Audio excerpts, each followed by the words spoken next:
jump on a tree and decided to cut it down, expecting nothing unusual. But when the trunk fell and he looked inside, he was shocked. Subscribe to the channel and write in the comments which city or country you're watching this video from. The forest lay far beyond the last paved road, in a stretch of mountains most people passed on maps without giving a second thought.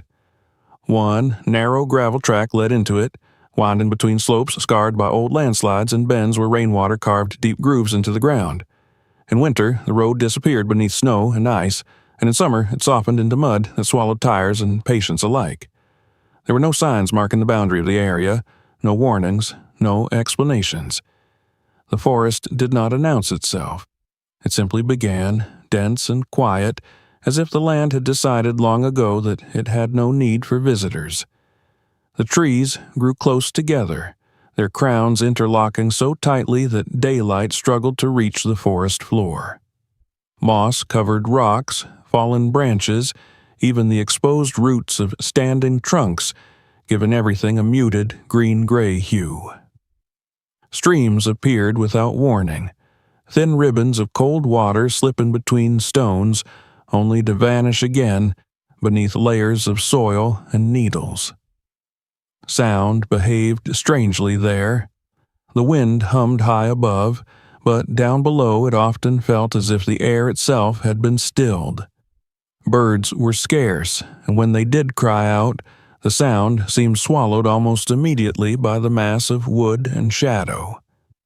The logging companies referred to the area in neutral terms.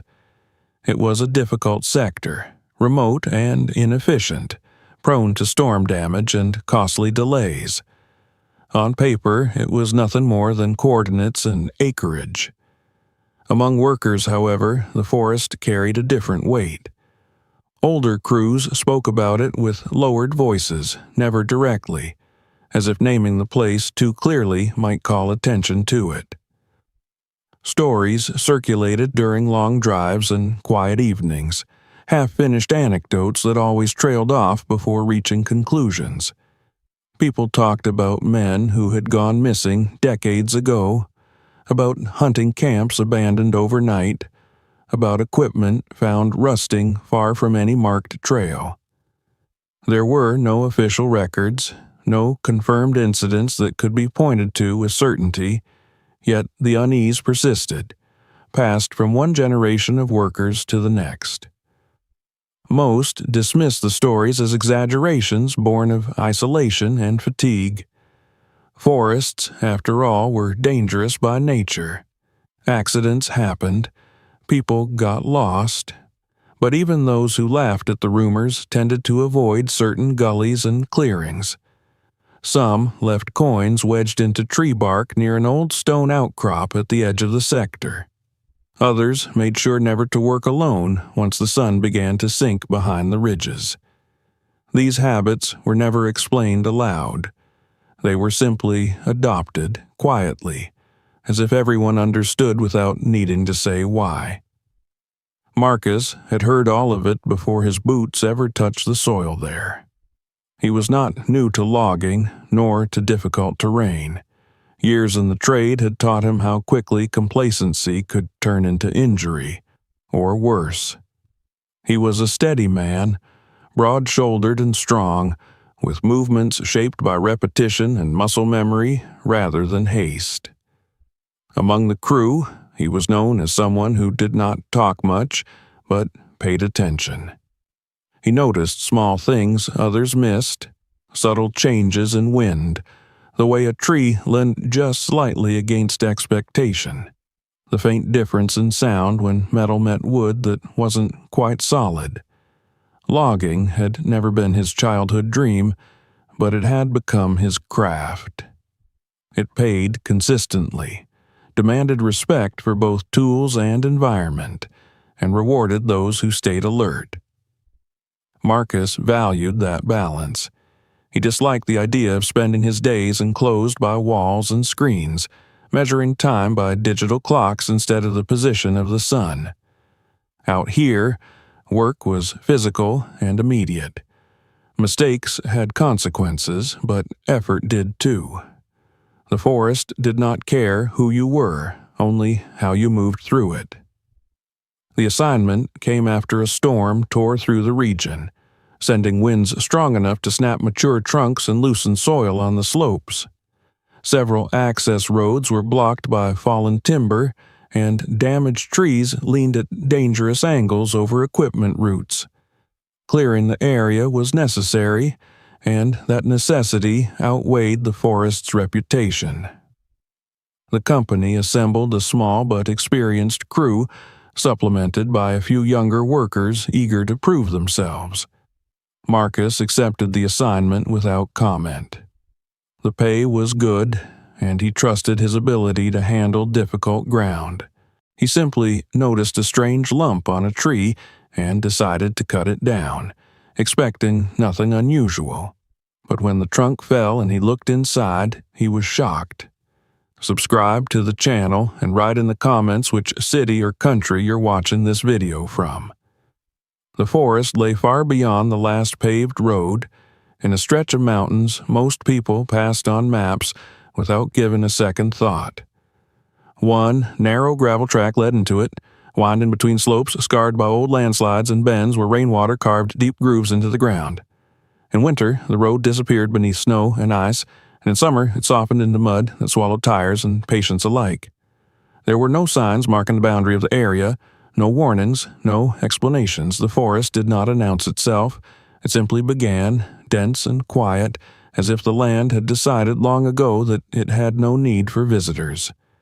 The trees grew close together, their crowns interlocking so tightly that daylight struggled to reach the forest floor. Moss-covered rocks, fallen branches, even the exposed roots of standing trunks, giving everything a muted green-gray hue. Streams appeared without warning, thin ribbons of cold water slipping between stones, only to vanish again beneath layers of soil and needles. Sound behaved strangely there. The wind hummed high above, but down below it often felt as if the air itself had been stilled. Birds were scarce, and when they did cry out, the sound seemed swallowed almost immediately by the mass of wood and shadow. The logging companies referred to the area in neutral terms.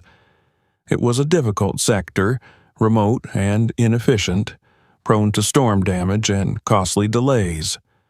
On paper, it was nothing more than coordinates and acreage. Among workers, however, the forest carried a different weight. Older crews spoke about it with lowered voices, never directly, as if naming the place too clearly might call attention to it. Stories circulated during long drives and quiet evenings, half-finished anecdotes that always trailed off before reaching conclusions. People talked about men who had gone missing decades ago, about hunting camps abandoned overnight, about equipment found rusting far from any marked trail. There were no official records, no confirmed incidents that could be pointed to with certainty, yet the unease persisted, passed from one generation of workers to the next. Most dismissed the stories as exaggerations born of isolation and fatigue. Forests, after all, were dangerous by nature. Accidents happened. People got lost. But even those who laughed at the rumors tended to avoid certain gullies and clearings. Some left coins wedged into tree bark near an old stone outcrop at the edge of the sector. Others made sure never to work alone once the sun began to sink behind the ridges. These habits were never explained aloud. They were simply adopted quietly, as if everyone understood without needing to say why. Marcus had heard all of it before his boots ever touched the soil there. He was not new to logging, nor to difficult terrain. Years in the trade had taught him how quickly complacency could turn into injury, or worse. He was a steady man, broad-shouldered and strong, with movements shaped by repetition and muscle memory rather than haste. Among the crew, he was known as someone who did not talk much, but paid attention.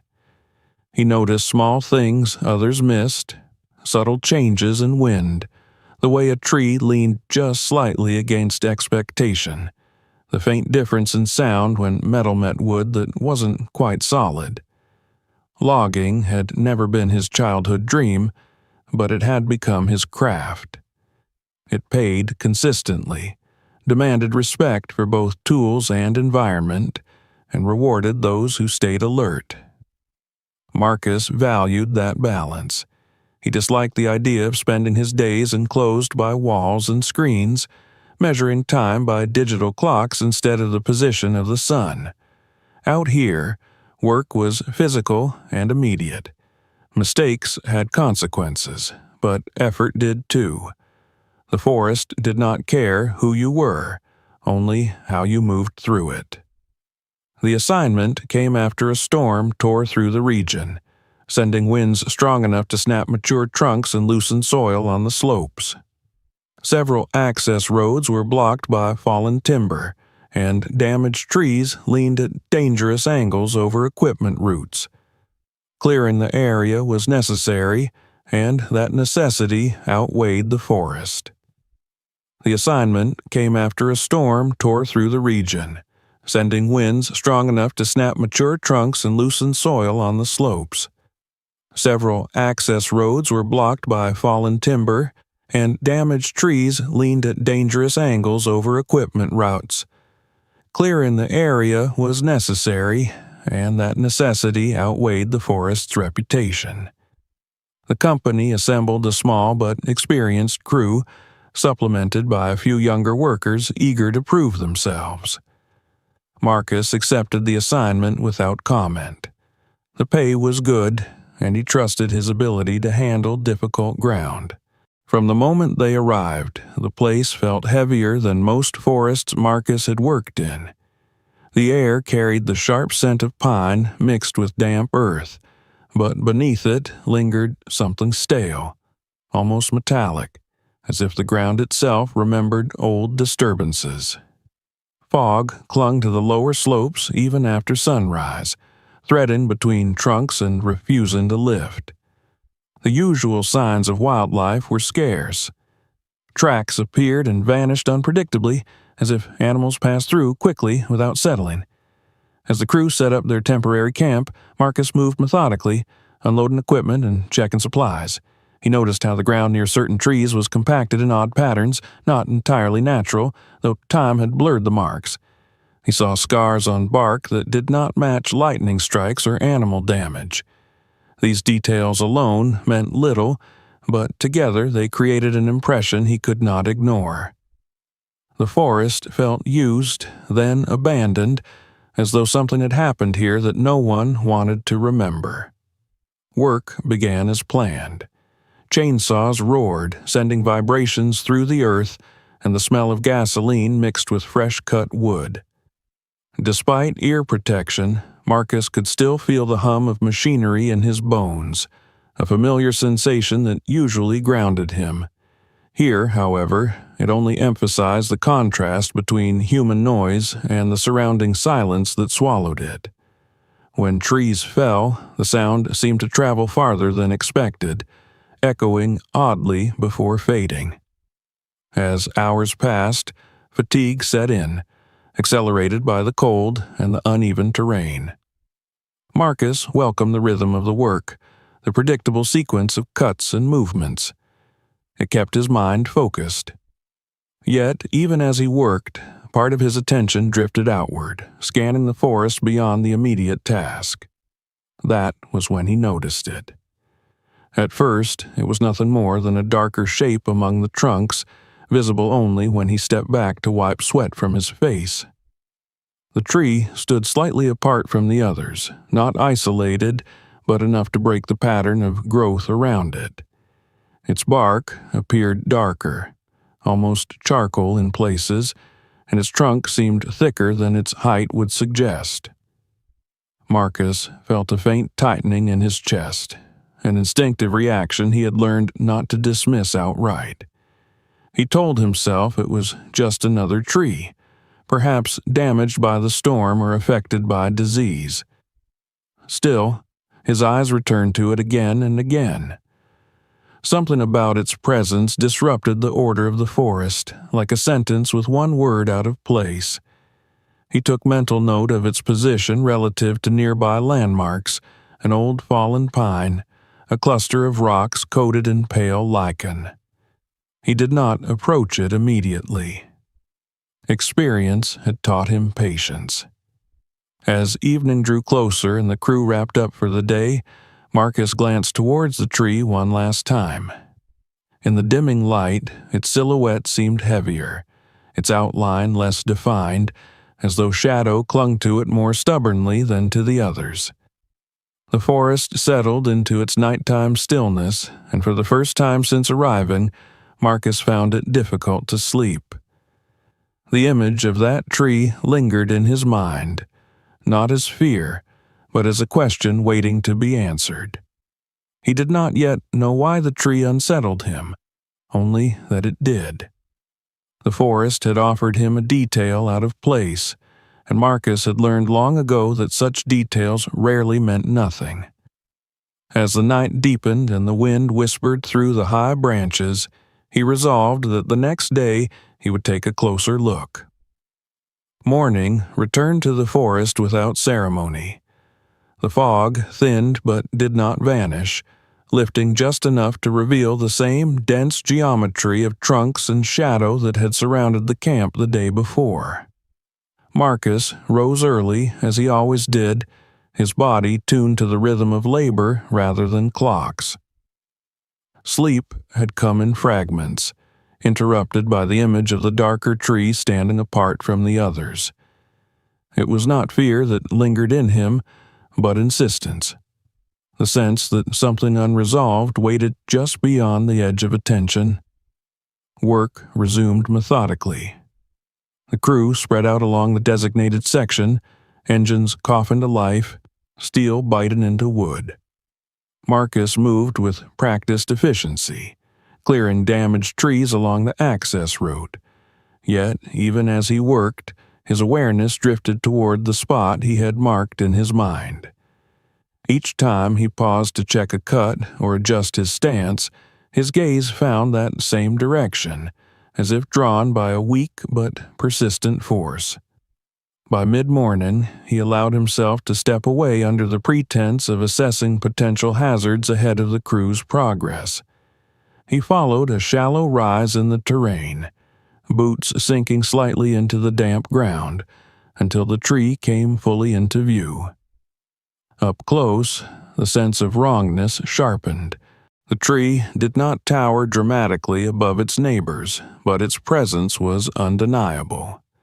Its trunk was unnaturally thick, swelling outward in places where no healthy growth pattern should have allowed it.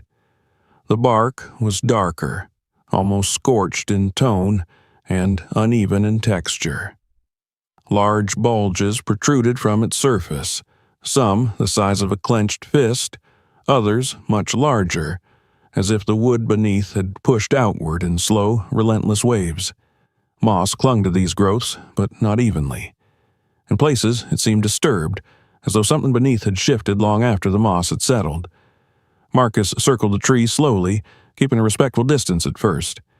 The ground around its base was compacted in subtle ways that did not match the surrounding forest floor. Fallen needles lay thinner there, and small stones were pressed into the soil as if by repeated pressure. He knelt and brushed his gloved hand across the earth, noting how firm it felt compared to nearby patches. The longer he studied the tree, the more its details resisted simple explanation. The bulges were not random. They followed faint lines spiraling upward around the trunk, as though responding to something embedded deep within.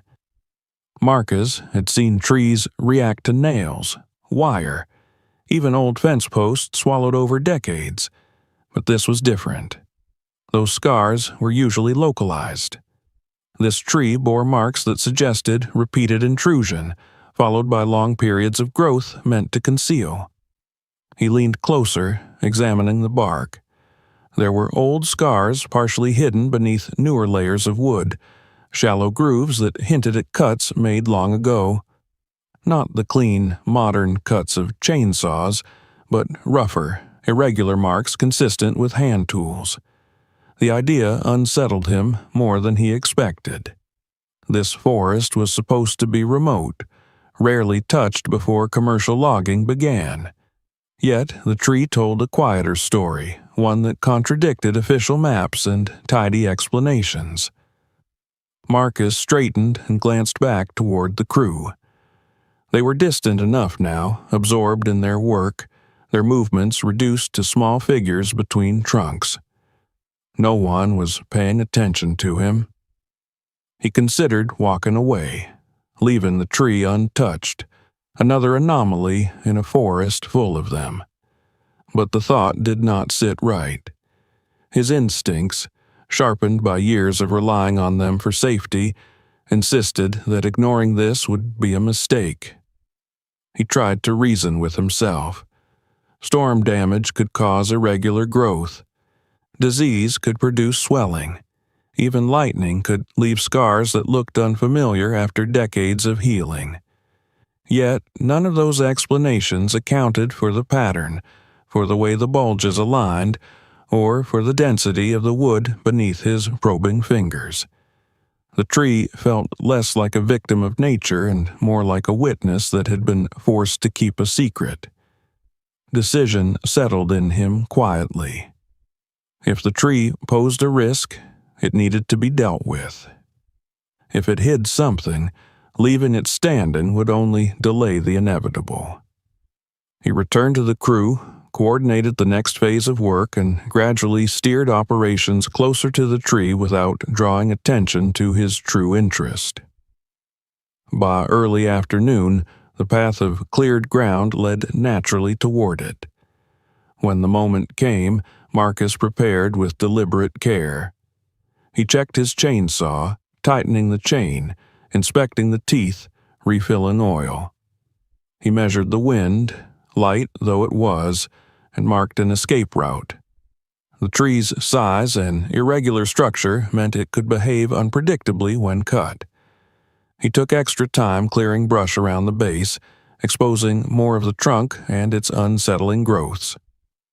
Standing before it, saw idling at his side, Marcus felt a flicker of hesitation. Not fear of injury, but a deeper reluctance, as though crossing an unseen boundary.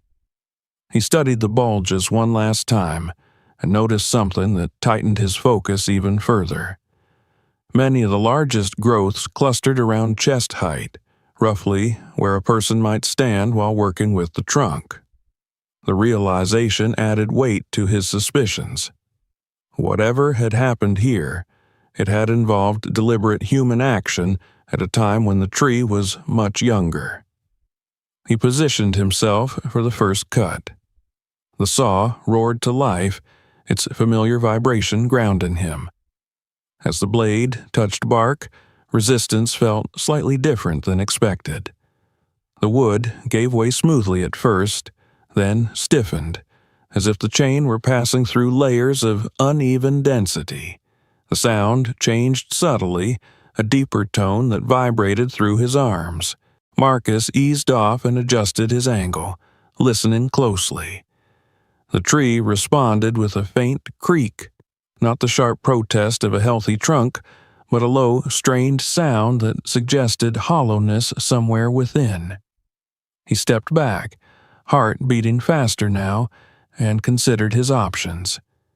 He could stop, call in a supervisor, treat it as a potential hazard requiring further assessment. Or he could continue, trusting his experience to guide him through whatever came next. He chose to continue. The second cut went deeper, confirming what he had sensed. The saw slipped through certain sections with unexpected ease, then jolted slightly against denser material. It was not metal, not yet, but it was not uniform wood either. Marcus shut off the saw and rested his forehead briefly against the cool air, collecting himself. He understood now that this tree was not merely diseased or damaged, it was altered. As he restarted the saw and committed to the cut that would determine the tree's fate, Marcus knew he had crossed from routine work into something else entirely. The forest had offered him a breach in its pattern, and he had chosen to open it. Whatever lay inside the tree, concealed by decades of growth and silence, was about to be exposed. The moment Marcus committed fully to the cut, the forest seemed to draw inward, as if holding its breath. The chainsaw bit deeper into the trunk, and the vibration that traveled up his arms felt subtly wrong, uneven in a way he had learned to respect. Wood usually answered steel predictably. It resisted, then yielded, its fibers tearing with a familiar rhythm. Here, the resistance shifted without warning. The blade slid through certain layers too easily, as though pockets of emptiness lay hidden beneath the bark, then met dense, stubborn sections that felt closer to scar tissue than living wood. The smell that rose from the cut was not just resin and sap. There was something older in it, a faint metallic tang mixed with dampness, as if the tree had sealed away air that did not belong to the present. Sawdust sprayed outward, clinging to Marcus's gloves and jacket. He noticed its color varied more than usual, pale strands mixing with darker, almost gray flecks that suggested age and compression rather than rot. As the cut deepened, the tree began to respond. A low creaking sound emerged from within the trunk, not sharp or immediate, but drawn out like a slow exhale. Marcus adjusted his stance and widened his escape path, aware that trees with internal irregularities could twist or split unpredictably. His focus narrowed to the precise angle of the blade and the subtle feedback transmitted through the saw. He trusted his body to read what his eyes could not yet see. When the final cut met the first, gravity took hold. The tree hesitated, leaning just enough to suggest it might fall cleanly, then shifted with a sudden, heavy lurch. The internal creak intensified, turning into a deep, resonant crack that echoed through the forest floor rather than the air. Marcus retreated along his planned route, eyes locked on the trunk as it began its descent. The impact was unlike any he had experienced. When the tree struck the ground, the force sent a tremor through the earth that he felt in his boots and knees. Loose needles cascaded from neighboring branches, and a brief cloud of dust and debris rose before settling back into the silence. For a moment, even the distant sounds of machinery from the rest of the crew seemed muted, as though the forest itself had absorbed the shock. Marcus stood still until he was certain the tree would not shift again. Only then did he approach the fallen trunk, heart beating faster than usual. The exposed cross-section faced him, and at first glance it looked wrong. The center was not solid. A long, irregular cavity ran through the heartwood, its edges smooth and darkened, as though time had polished them. The growth rings curved around this void, bending in unnatural arcs that revealed years of slow adaptation, of living tissue accommodating something that did not belong. He stepped closer, crouching to examine the cut more carefully. The cavity was not a simple crack caused by stress or age. Its shape was too deliberate, its boundaries too consistent. It looked like a wound that had been inflicted long ago, and then carefully sealed, layer by layer, by the tree's own relentless growth. Marcus traced the outline with his eyes, imagining the years passing as the tree expanded outward, swallowing the intrusion deeper and deeper. Then he saw the glint. It was faint, barely visible at first, caught at an angle where light filtered through the canopy and struck the inner edge of the cavity. Marcus leaned closer, squinting to be sure his eyes were not deceiving him. There it was again, a dull silver reflection embedded in the wood. His pulse quickened.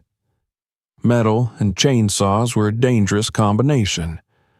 A blade, striking hidden steel, could shatter teeth, kick back violently, or send fragments flying. Carefully, he reached for a smaller tool and probed the edge of the cavity. The wood resisted at first, then gave way with a brittle sound. He pried gently until a small corroded object loosened and dropped into his palm. It was cold, heavier than it looked, and unmistakably metal. Marcus turned it over, recognizing the shape immediately. A deformed, aged projectile, its surface pitted by rust and time.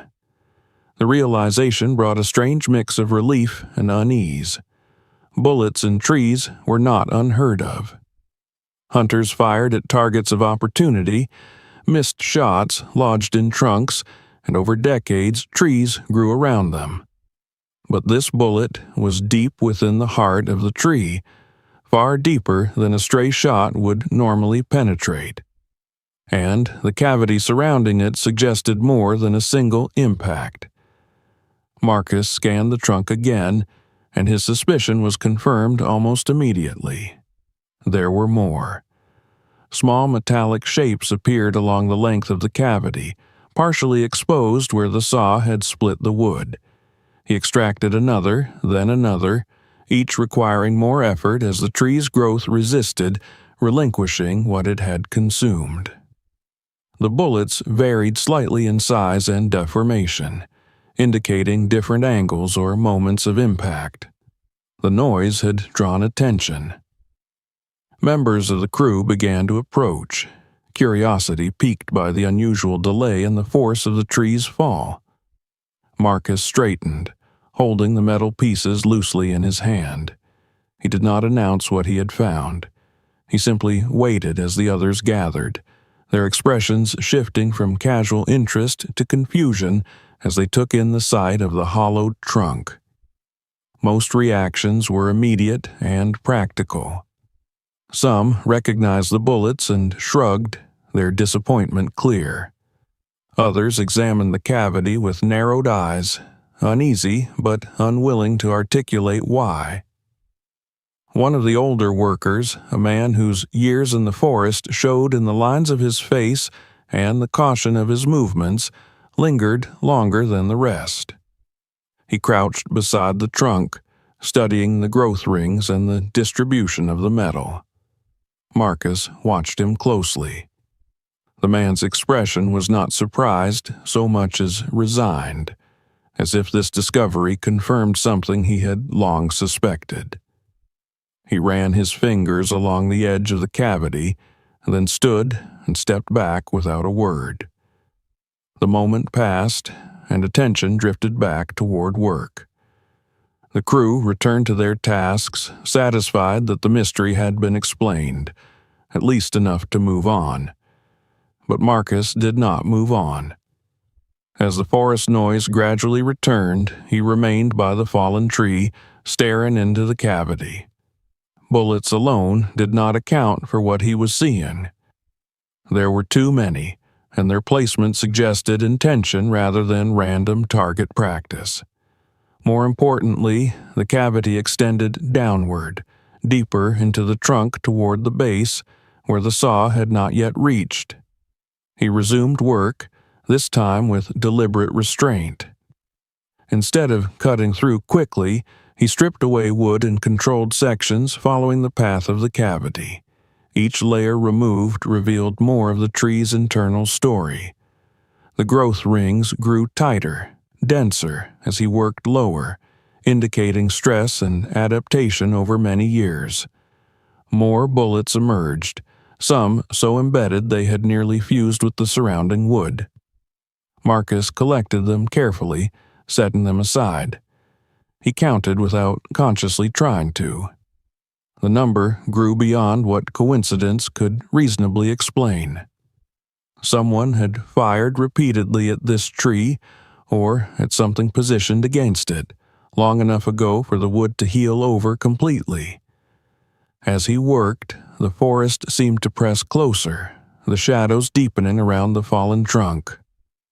The act of uncovering felt less like logging and more like excavation. Marcus was no longer simply removing material. He was revealing something that had been deliberately hidden, not just by time, but by growth itself. By the time he reached the lower third of the trunk, the cavity narrowed, then shifted direction slightly, angling toward the base. The wood there was hardest of all, packed tight and resistant. Marcus paused, wiping sweat from his brow, and took in the scene. The bullets were no longer the most important discovery. They were markers, clues pointing toward something more significant buried deeper still. He adjusted his approach, preparing to work his way down to the stump. Whatever waited there had been protected by decades of growth and silence. And now, with the tree split open and its past exposed to the light, Marcus sensed that the forest had yielded only the beginning of its secret. Marcus worked with a patience that bordered on reverence. The fallen trunk lay open before him like an exposed spine, its interior no longer hidden by bark and shadow. What had begun as routine labor had shifted into something slower, more deliberate. He no longer cut with the intention of efficiency. Each movement was measured, each adjustment cautious, as though he feared that a careless strike might erase information the tree had spent decades preserving. He stripped away the wood in thin sections, guiding the blade along the natural curves of the cavity rather than forcing a straight line through it. The deeper he went, the more the tree resisted. The wood around the hollow was dense and compressed, its fibers tight and unyielding, shaped by years of growing around foreign objects. This was not rot. There was no softness, no crumble. The tree had not been dying from the inside out. It had been adapting, reshaping itself around intrusion. More metal revealed itself as he progressed. At first, it was familiar shapes, additional bullets lodged at varying depths, some flattened, others bent, their surfaces dulled by corrosion. They emerged from the wood reluctantly, each extraction leaving behind a smooth pocket that spoke of time rather than violence. Marcus laid them aside in a growing cluster, noting their number without recording it consciously. He felt the weight of accumulation, the way repetition transformed coincidence into intent. Then the shapes began to change. Not every piece was a projectile. Some fragments were thin and elongated, their edges uneven, suggesting they had once been part of something larger. Others were curved, ring-like, half buried in the wood as if wrapped around by growth. Marcus paused more than once to examine these fragments closely, turning them in his gloved hands. They were rusted beyond easy recognition, but their forms hinted at chains, clasps, or hardware that did not belong in a living tree. The realization deepened his unease. Bullets could be explained away, dismissed as careless hunting or idle shots fired long ago. But these fragments suggested purpose. Someone had brought metal to this tree deliberately and left it there. Worse, the pattern of discovery implied sequence. The objects were not scattered randomly. They followed a rough line downward, as if guiding him toward something embedded deeper still. Marcus began to understand the tree differently.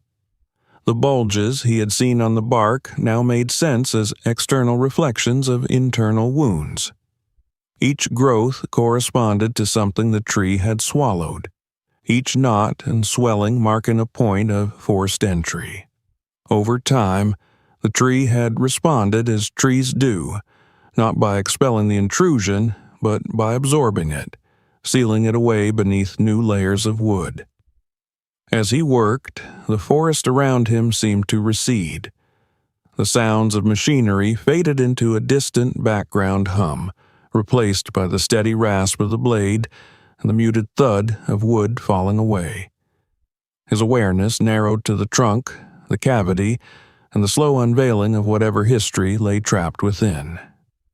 This no longer felt like a simple curiosity. It felt like trespass. Occasionally, Marcus glanced toward the crew. Some watched from a distance, interest tempered by caution. Others deliberately avoided looking, their attention fixed on safer, simpler tasks. The older worker he had noticed earlier kept his distance now, his body language closed, as if he did not want to see more than he already had. Marcus sensed unspoken tension rippling through the group. This discovery was unsettling not because of what it revealed, but because of what it implied. If the forest had kept this secret for so long, there was a reason. The wood near the lower half of the trunk grew increasingly complex.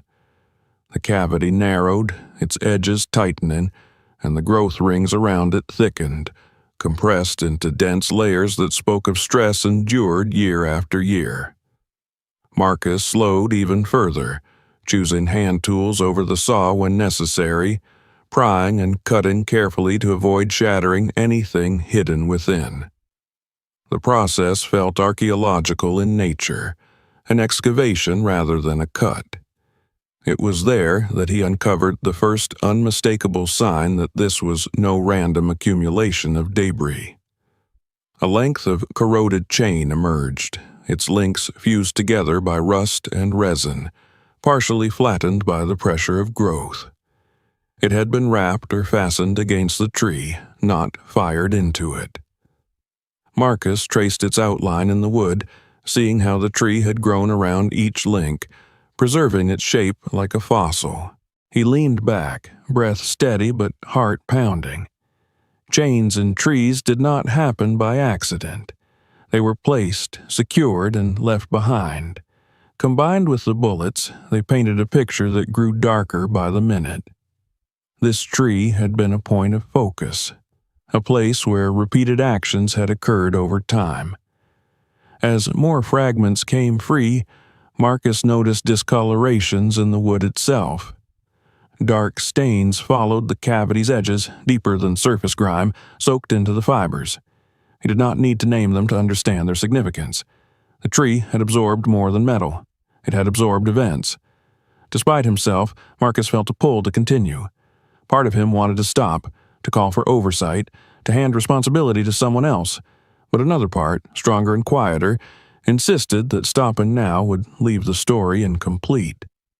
He had already crossed the threshold. Turning back would not undo what he had seen. When he reached the lower portion of the trunk, near where it met the stump, the resistance became formidable. The wood there was knotted and twisted, its grain spiraling tightly around a central mass. The cavity that had guided him downward seemed to close in on itself, converging toward a single point. The external bark at this level had borne the largest bulges, the most pronounced distortions, now clearly linked to what lay within. Marcus cleared soil from around the base, exposing the thick roots that spread outward like clenched fingers. The ground here was firmer than it should have been, packed and resistant, as though it had once been disturbed and then left to settle. Small stones were embedded at odd angles, and remnants of decayed material clung to the roots, hinting at objects long since dissolved. At last, his tools struck something that did not yield. Not wood, not root, but a solid, unyielding surface. The sound was unmistakable, a dull metallic knock that sent a jolt through his hands. Marcus froze, then adjusted his position to clear more wood away from the contact point. What emerged was not another fragment or loose piece. It was a flat, continuous surface, partially encased by roots and wood. The tree had grown around it completely, sealing it beneath decades of living tissue. Marcus brushed away dirt and debris, revealing more of the object's outline. It was large, rectangular, and heavy, its edges rounded by time but still intact. A container. The realization settled heavily in his chest. This was no longer about stray bullets or forgotten chains. Someone had placed this object here intentionally, using the tree itself as a vault. The roots had wrapped around it, the trunk had expanded, and the forest had kept its silence. Marcus stepped back, surveying the scene. The metal fragments above were no longer mysteries in themselves. They were remnants of the process, traces left behind as the container was secured and concealed. The tree had been wounded repeatedly, each injury marking another step in the burial. He knew then that whatever lay inside the container was the true heart of the story. Everything else had been a prelude, a series of signs leading him downward. The forest had not given up its secret easily. And as Marcus prepared to uncover what had been hidden at the roots, he understood that this discovery would carry consequences far beyond the boundaries of the logging site. The discovery of the container changed the nature of the forest around Marcus. What had once felt heavy and watchful now seemed restrained, as though the land itself had tightened around the place where the tree had stood. The fallen trunk lay open like a breached wall, but the true boundary had been lower, hidden where wood met soil. The roots, thick and intertwined, told a story of endurance and concealment that went far beyond the life of the tree alone. Marcus knelt near the base, studying the way the roots curved inward, gripping the metal surface as if they had grown specifically to hold it in place. These were not shallow roots spreading aimlessly. They were deep, powerful structures that had anchored themselves around the object, pulling it tighter with each passing year. The soil here was compacted unnaturally, packed firm in layers that suggested it had once been worked by human hands before being reclaimed by the forest. It felt less like excavation and more like undoing a deliberate act. He cleared away loose dirt with his hands first, then with careful movements of his tools. Each scoop revealed more of the container's outline. It was larger than he had initially thought, longer and deeper, wedged into the earth at a slight angle. The surface was scarred but intact, coated in a mixture of rust, hardened sap, and soil that had fused into a single crust. Roots threaded across it like cables, some thin and fibrous, others thick enough to require cutting.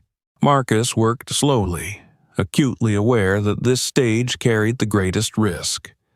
A sudden shift could crack the container, damage its contents, or collapse the surrounding soil. He adjusted his position repeatedly, bracing himself against the trunk remnants and stones, treating the extraction like a delicate operation rather than brute labor. Sweat gathered along his back despite the cold air, not from exertion alone, but from the pressure of knowing that this was the moment everything led toward. As more of the container came into view, details emerged. There were faint impressions along one edge that suggested hinges long since rusted in place. A distorted loop of metal hinted at a locking mechanism, perhaps once secured with a chain or heavy clasp. This had not been a temporary hiding place. It had been designed to last, to remain untouched long enough for the forest itself to erase its presence. Marcus paused, resting back on his heels, and took in the scene. The tree, now reduced to segments of trunk and scattered wood, had served as both shield and accomplice. Its roots had done what concrete and steel could not, locking the container away in living matter that grew stronger with time. The realization sent a chill through him. Whoever had hidden this object had understood the forest intimately. They had trusted it to keep a secret. The surrounding air felt different now, heavier, as if the act of uncovering the container had altered the balance of the place. Marcus noticed that even the distant noise of machinery seemed dulled, muffled by the slope and the density of trees. It was as though this spot existed in a pocket of isolation, separate from the rest of the worksite. When the container was finally free enough to move, Marcus tested its weight carefully. It resisted at first, reluctant to leave the cradle formed by roots and soil. With steady pressure, he eased it upward, breaking the last bonds that held it fast. The earth released it reluctantly, leaving behind a hollow that looked like a wound in the ground, dark and damp, its edges marked by torn roots and compressed soil. He set the container down on a flat section of ground, clearing debris away until it rested fully exposed. The metal was cold under his touch, its surface uneven but solid. This was no fragile relic. It had been built to endure, and it had succeeded.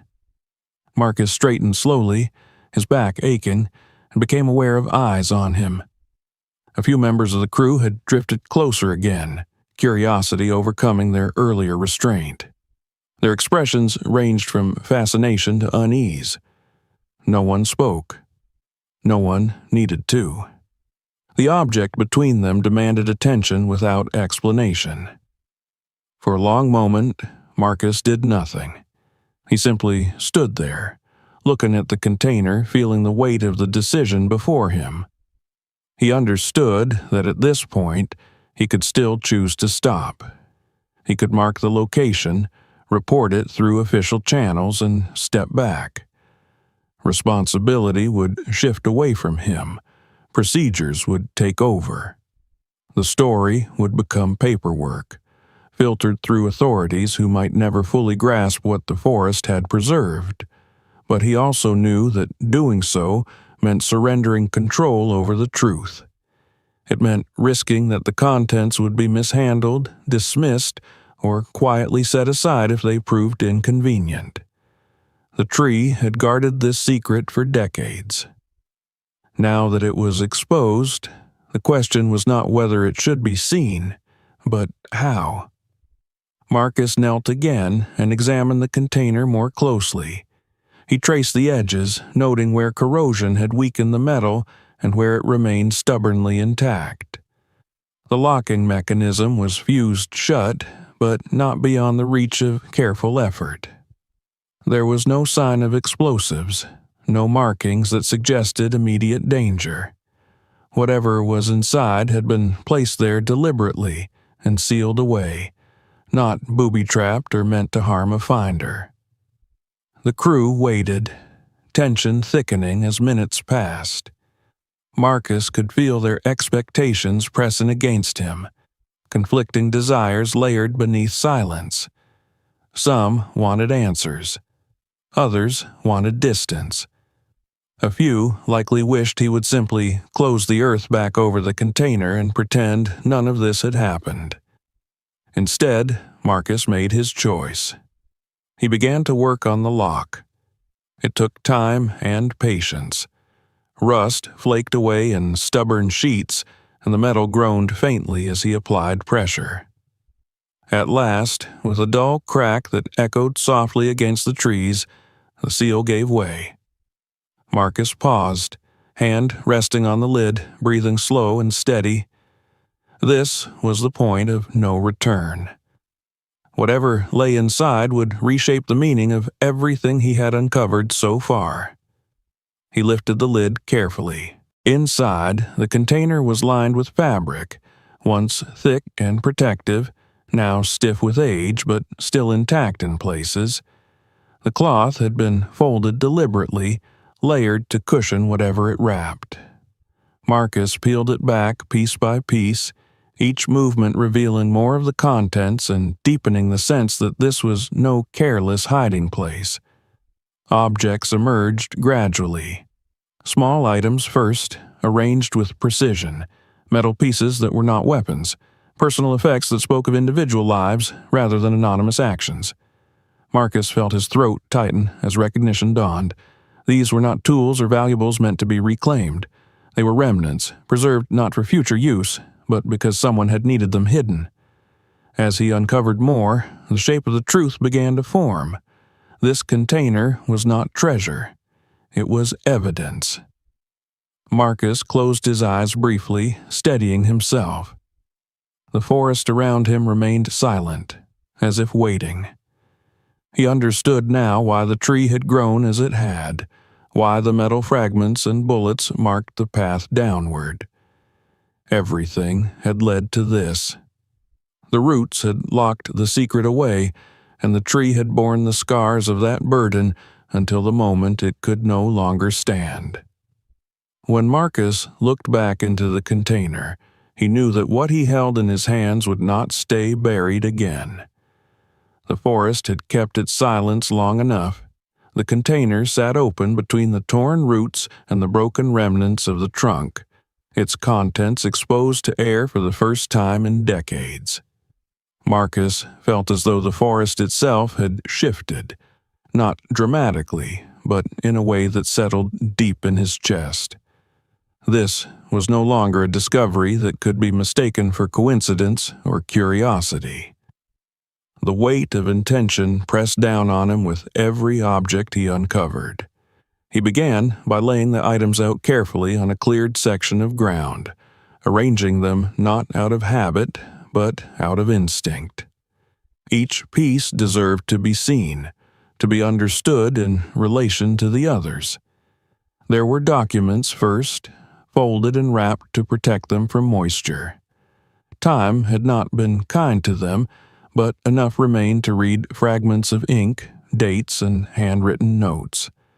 Some pages were brittle, others softened into near transparency, but together they formed a timeline that did not belong to nature. These were records, not meant for weather or decay, but for memory. Marcus examined them slowly, letting his eyes adjust to the faded markings. Names appeared, some repeated, others standing alone. There were dates that clustered around a particular span of years, far enough in the past to escape easy recollection, but recent enough to matter. Margins carried symbols and numbers that looked like coordinates or references to landmarks, not official maps, but directions meant for someone who already knew the terrain. Beneath the documents lay personal belongings. A wallet with its leather stiffened and cracked, the edges rounded smooth by time. Inside, a photograph so faded it was difficult to distinguish faces, yet unmistakably human in its intent. A small metal tag, engraved with markings that suggested identification, though not of any modern standardized kind. These were not objects chosen for their value. They were chosen because they belonged to someone. Marcus felt a tightening in his throat as he held each item. The forest had preserved them without judgment, but now that preservation demanded acknowledgement. These things spoke of people who had been here, who had stood among these trees and left behind pieces of themselves that were never meant to remain. There were other objects as well, more troubling in their implication. Lengths of wire, bent and twisted, metal fasteners shaped by repeated strain, fragments that suggested restraint rather than construction. Marcus did not dwell on them longer than necessary, but their presence altered the tone of everything else. They hinted at actions taken, not accidents suffered. As the inventory grew, patterns emerged. The documents corresponded with the personal items, linking names to possessions, places to events.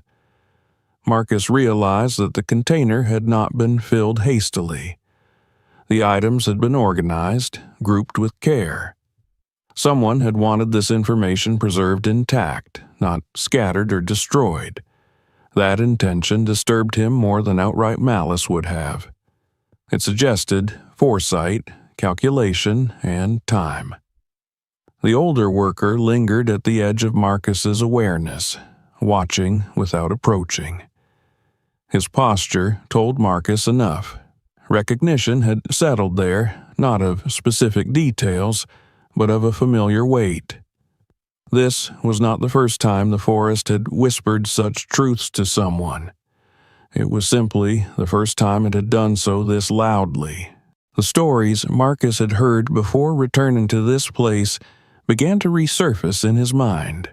Rumors of hunters who never returned, of men who came looking for work and vanished into seasonal camps that were later found empty. of official explanations that never quite matched the unease that lingered afterward. At the time, those stories had seemed distant, abstract. Now they pressed close, anchored by physical evidence that could no longer be dismissed. He felt anger then, sharp and sudden.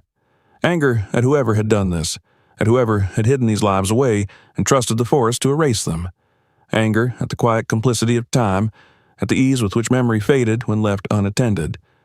It was not a dramatic fury, but a steady, burning resolve that settled into his bones. Around him, the crew grew restless.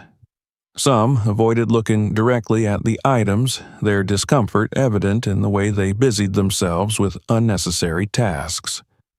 Others watched too closely, eyes lingering on anything that might be worth money, value, or leverage. Marcus sensed the tension building, the way differing motivations began to pull at the edges of the group. He knew that not everyone saw this discovery as he did. To some, it represented trouble, delay, scrutiny. To others, opportunity.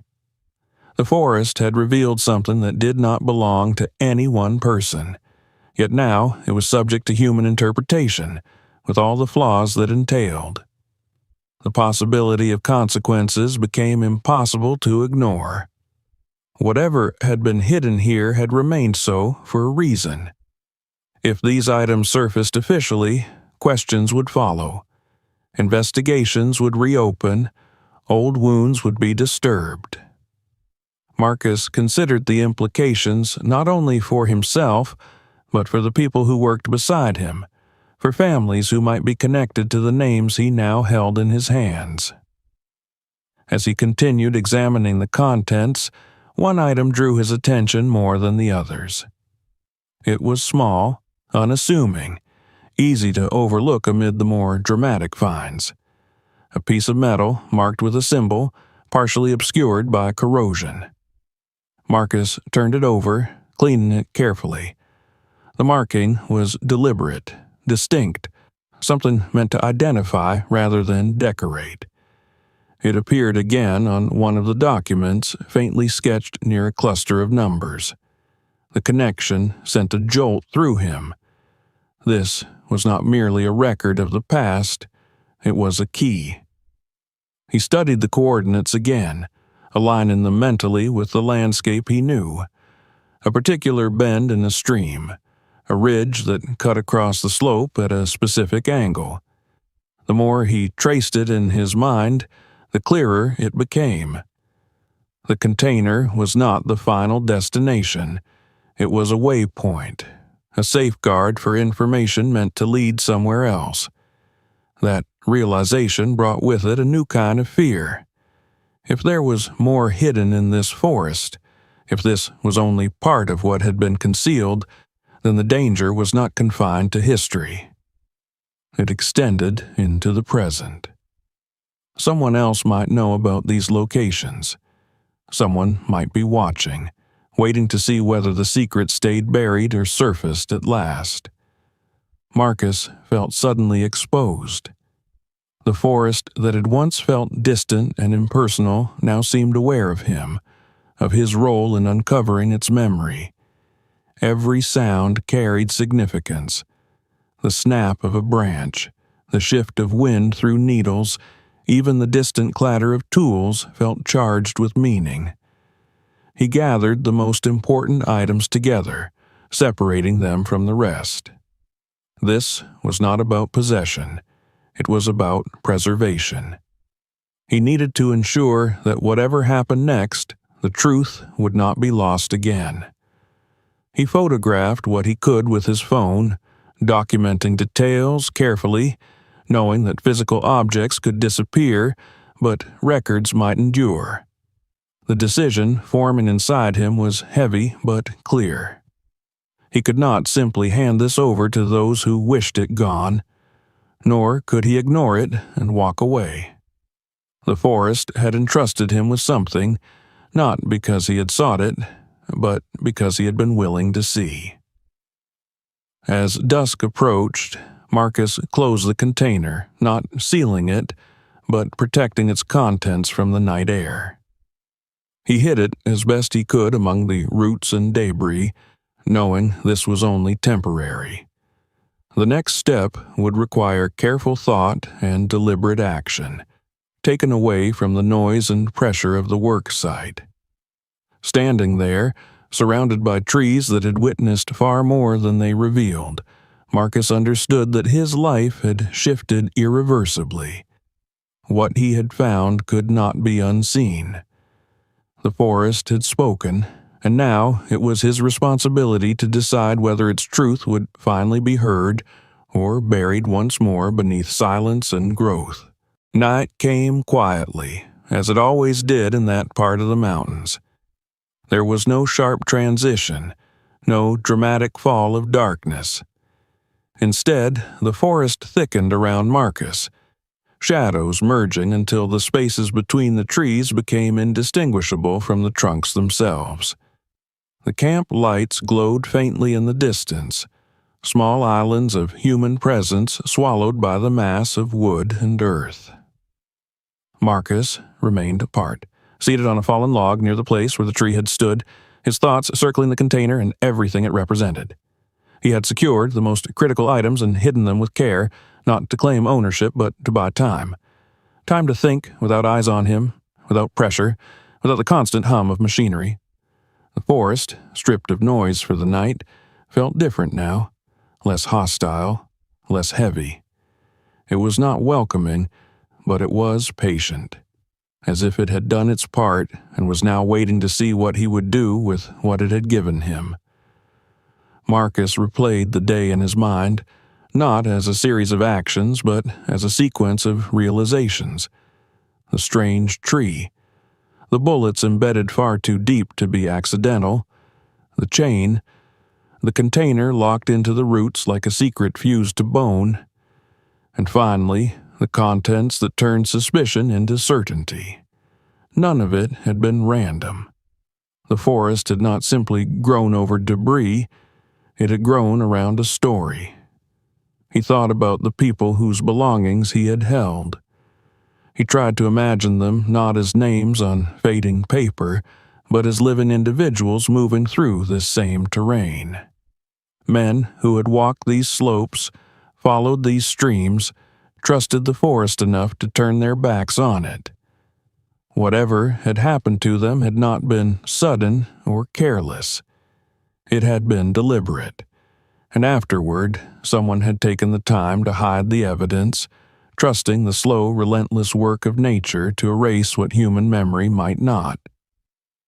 Marcus understood then that the forest was not complicit in this concealment. It had not chosen to hide the truth, it had simply done what forests do. It had grown, it had healed its wounds. It had absorbed what was forced into it and carried the marks forward, waiting for someone patient enough to read them. In that sense, the forest was not an accomplice. It was a witness. That realization changed something fundamental in him. He no longer felt like an intruder disturbing a secret. He felt like a reader finally opening a book that had been left unfinished. The scars on the trees, the altered soil, the absence of wildlife in certain pockets, all of it formed a language he had spent years learning without knowing why. His work had trained him to notice patterns, to respect anomalies. Now those skills had led him here. Sleep did not come easily. When Marcus finally returned to camp and lay in his bunk, his body rested, but his mind remained alert. He listened to the subtle sounds of the night, the distant call of an owl, the shift of wind across the canopy. Nothing felt threatening, yet everything felt significant. He sensed that the forest had already accepted him as part of its story. Whether that was a burden or an honor remained unclear. Before dawn, he rose again. The sky was still dark, but the air carried the faint promise of morning. Marcus moved quietly, gathering the notes he had made, reviewing the photographs he had taken. His eyes returned again and again to the coordinates and markings from the container. They formed a pattern he could no longer ignore. When he overlaid those directions onto his mental map of the forest, the destination became clearer. It was not far, but it was off the established paths, beyond the zones marked for logging. A shallow ravine intersected by a narrow stream, a place most crews avoided because the ground there was unstable and the trees grew too tightly for efficient work. Marcus had passed it before without giving it much thought. Now it stood out as sharply as the strange tree had the day before. He waited until the camp stirred, until the noise of preparation masked his movements. Then he set off alone, carrying only what he needed. The forest seemed to guide him, subtle shifts in terrain confirming the direction he had chosen. As he moved deeper, signs of old human activity began to appear, faint but unmistakable to someone who knew what to look for. Stones arranged not quite naturally, a depression in the ground that did not match erosion patterns, the remains of a fire pit, long cold, its ash dispersed but not gone. The ravine revealed itself gradually. The stream cut a narrow path through the soil, its water clear and cold. The banks bore signs of reinforcement, logs placed long ago to prevent collapse. Nearby, Marcus spotted fragments of decayed wood that might once have been part of a structure. Nails lay scattered, rusted nearly beyond recognition, but still aligned in a way that suggested walls rather than fallen branches. His pulse quickened. This was not speculation anymore. This place had been used. Not briefly, not accidentally, but with intention.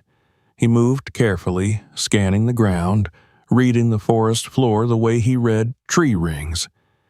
The signs told a story of repeated visits, of people returning to the same spot over time. Then he found something that confirmed it beyond doubt. Partially buried near the edge of the ravine was an object that matched the markings from the container. The same symbol, etched faintly into metal, worn by years of exposure. Marcus crouched, brushing away soil, his breath steady but shallow. The object was not large, but its presence anchored the abstract into the tangible. This was a continuation, not an echo. Standing there, Marcus felt the full weight of the choice before him. If he continued, if he brought this to light, there would be no turning back. The forest would lose its silence, at least in this place. Investigators would come. Trees would be marked and cut for reasons other than logging. The land would be transformed, not by storms or growth, but by scrutiny. Yet, if he turned away, if he chose to keep this knowledge to himself, the forest would close over it again. Roots would grow, soil would settle, and the truth would remain buried, protected by time and neglect. Marcus straightened slowly, looking around at the trees that ringed the ravine. They stood, as they always had, indifferent to human morality, yet holding its consequences within their rings and roots. He understood then that the forest did not demand action. It offered memory. What humans did with that memory was their responsibility alone.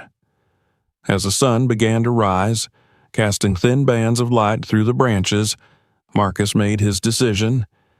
It was not a dramatic moment, not a surge of courage or fear. It was a quiet alignment of values, shaped by years of work, respect for the land, and an unwillingness to accept silence as resolution.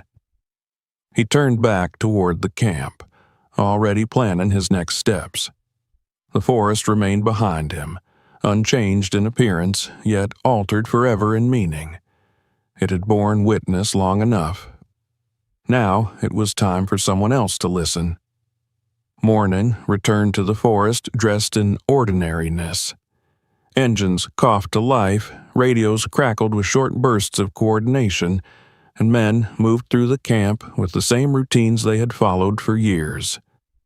To anyone watching from the outside, it was another workday in another remote logging zone. Only Marcus felt the weight beneath the surface, the invisible line that had been crossed and could never be erased. He stood for a moment at the edge of the clearing, looking toward the place where the strange tree had stood. The ground there was scarred now, churned by boots and tools, the stump reduced to rough edges and exposed soil. Without the tree, the area looked smaller, less imposing. It would have been easy to believe that whatever power it held had vanished with it. Marcus knew better. The absence itself was a reminder. Something had been there long enough to grow, to adapt, to hide a truth inside living matter. Removing it did not undo what it had witnessed. As the crew resumed their work, Marcus felt a subtle shift in how he moved among them. Conversations happened around him, but not through him.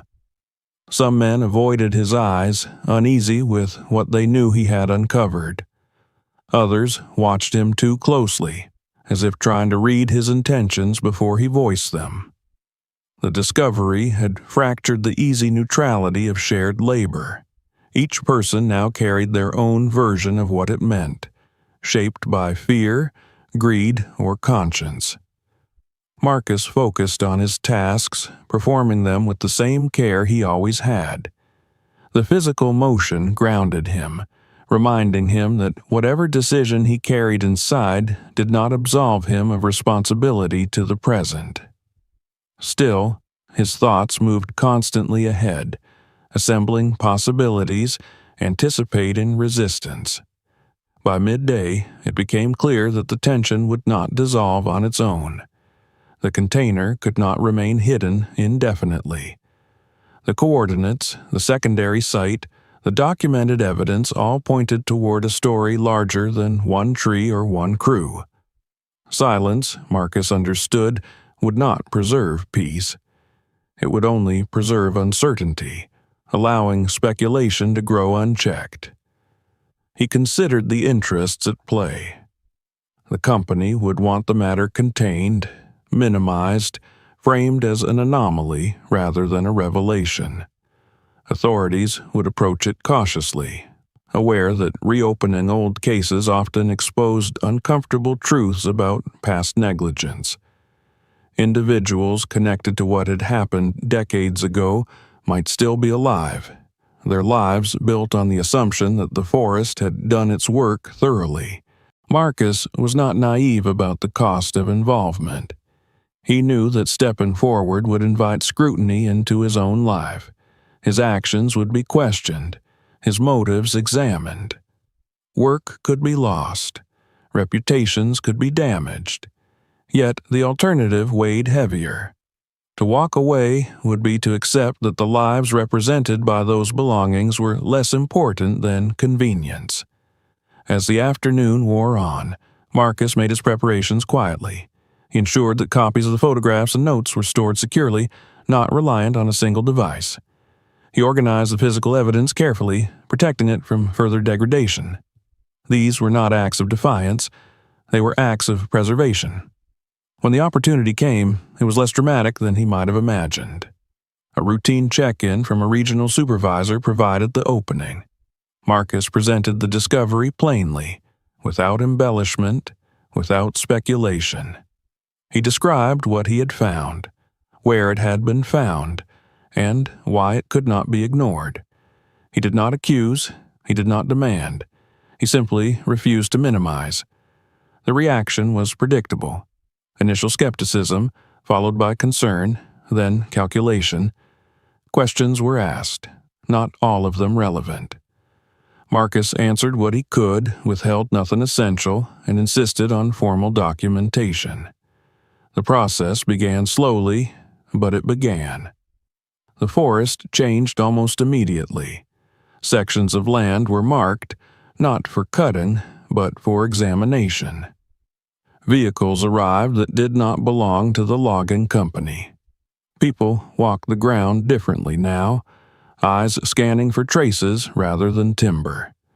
The work site transformed into something else entirely, a place of inquiry rather than extraction. Marcus felt a strange sense of distance as it unfolded. He had set events in motion, but he was no longer their center. Others took over, trained to interpret evidence, to reconstruct narratives from fragments. His role shifted from actor to witness, then to something quieter. He remained available, answered questions, guided investigators through terrain he knew well. But the burden he had carried alone began, gradually, to distribute itself. Not everything was resolved quickly. Names from the documents led to records half forgotten, files buried in archives. Families were located, some reluctant to reopen wounds, others desperate for any certainty at all. The process was uneven, painful in places, incomplete in others. Marcus watched it with a mix of relief and sorrow.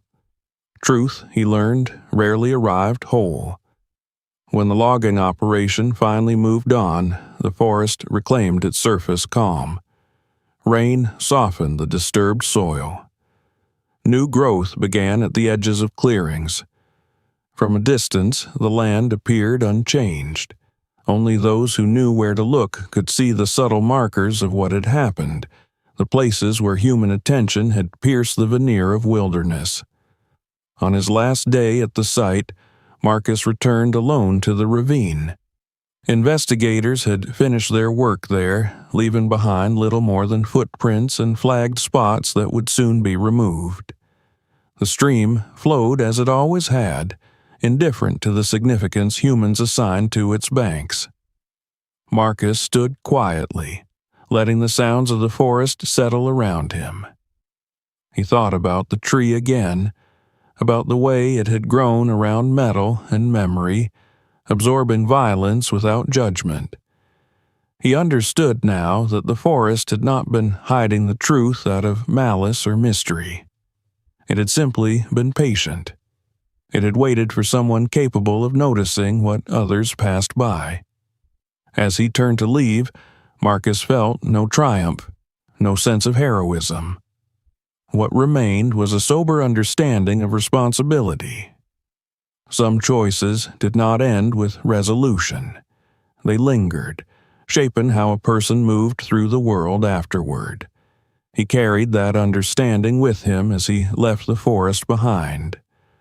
Wherever he worked next, whatever ground he stood on, he knew he would never see trees the same way again.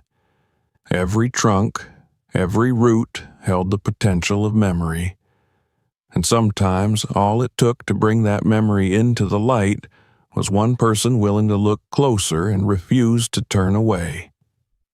If this story kept you watching until the end, don't stop here.